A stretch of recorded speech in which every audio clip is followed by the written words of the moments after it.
Good evening friends. তো বন্ধুরা, আজকে একটি সফলতম ইনফার্টিলিটি কেস আমি শেয়ার করছি। তো এই পেশেন্টটি আমার কাছে এসেছিল বিগত 2 থেকে 3 বছর আগে।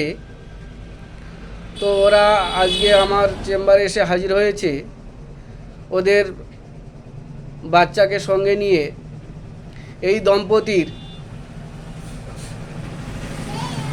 সন্ততি হতো না দীর্ঘদিন ধরে। এরা বহু ডাক্তার, কবিরাজ, বহু এলোপ্যাথি চিকিৎসক দেখিয়েছেন, কিন্তু কোথাও গিয়ে কোনো সুরাহা পাননি, কোথাও গিয়ে সন্তান লাভ করতে পারেনি। এই দম্পতি আমার কাছে এসে আমার চিকিৎসার ফলে মাত্র 3 মাসের ঔষধে এরা ঔষধ খাওয়ার পর বা চিকিৎসার পর সন্তান লাভ করে। এরা দীর্ঘদিন, এই পেশেন্টটি দীর্ঘদিন এরা ব্যাঙ্গালোরে ছিল। তো ওরা ব্যাঙ্গালোর থেকে এসছে এই চেম্বারে।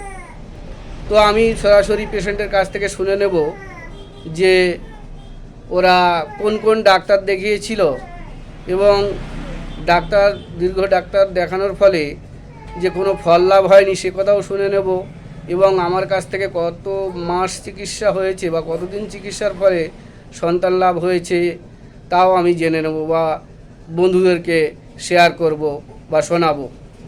আচ্ছা বলো, তুমি জানাও যে তোমার এই সন্তান লাভের জন্য বা দীর্ঘদিন ধরে যে তুমি চিকিৎসা করেছো যে একটি বাচ্চা লাভের জন্য কোন কোন ডাক্তারকে দেখিয়েছো বা কোথায় কোথায় দেখিয়েছিলে সে কথা তুমি সাধারণ মানুষকে জানাও এবং চিকিৎসক বন্ধুদেরকে তুমি জানাও। বলো কোন কোন ডাক্তার দেখিয়েছিলে?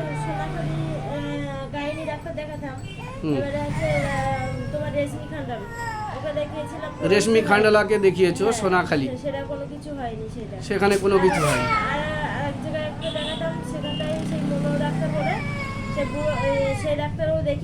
কোথায়? মনো ডাক্তার বলে একজনকে তুমি দেখিয়েছিলে। আচ্ছা, আর কোথায় দেখিয়েছি?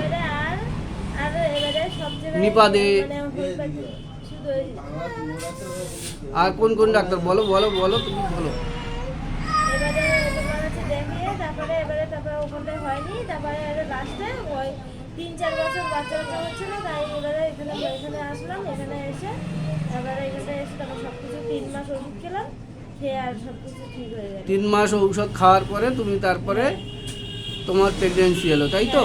তুমি এই কথা সাধারণ মানুষকে জানাচ্ছো বা এই কথা শেয়ার করছো। হ্যাঁ, যে 3 মাস ওষুধ খাওয়ার পরে তুমি মাত্র 3 মাসের ঔষধ খেয়েছো, তাই তো? হ্যাঁ, 3 মাসের ওষুধ খেয়েছি। তো বন্ধুরা, মাত্র 3 মাস ঔষধ খাওয়ার পরে এই পেশেন্টটি তার সন্তান সুখ লাভ করে। তো আমি বন্ধুদেরকে এবং হোমিওপ্যাথি বন্ধুদেরকে অবগত করব বা অবগত করছি যে কিভাবে হোমিওপ্যাথি চিকিৎসার ফলে বা জাদুতে কিভাবে চিকিৎসা করলে যে ফল পাওয়া যায় তা আমি আবারও প্রমাণ করে দিলাম এই ইনফার্টিলিটি কেসে। ধন্যবাদ বন্ধুরা।